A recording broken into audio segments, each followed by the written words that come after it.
Adoption in a blended family situation, typically where that case would come into my office is, let's say a man and a woman, we'll keep it out of the same-sex arena for now, a man and a woman get married.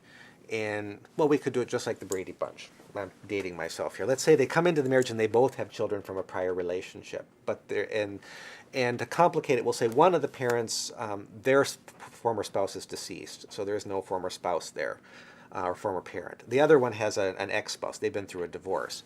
And so oftentimes they will come in and say, okay, well, we want to now, we're a blended family, we've got children from prior relationships, and we want to solidify the legal relationship between both of the parents now with all of these children. How do we do that?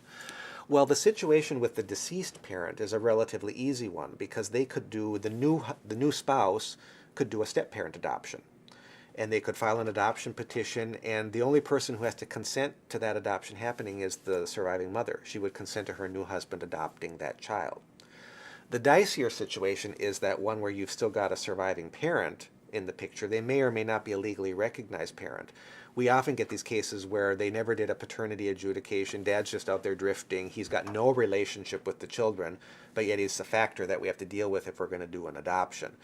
So that kind of a step-parent adoption is a little bit more tricky because we have to analyze what legal rights does that father have, if any. Is there a quick and easy way we can terminate his parental rights or get him to consent to the adoption? Because we need either one or the other to do the step-parent adoption. He either has to consent to it, say, I agree to this adoption happening, I'll sign the paperwork, and new husband, you can take over as the father to my children, or we have to end his parental rights. Sometimes it's easy to do. If he didn't do anything and he's not on the birth certificate, we can search what is called the birth father's adoption registry. If there's no record of him, we can basically ignore him. If he has been involved, then we have to go into juvenile court in a separate court proceeding and do a termination of parental rights, which is a really big deal. Juvenile court judges refer to that as the closest thing in Minnesota that we have to a death penalty, because you're ending a parent's rights to a child.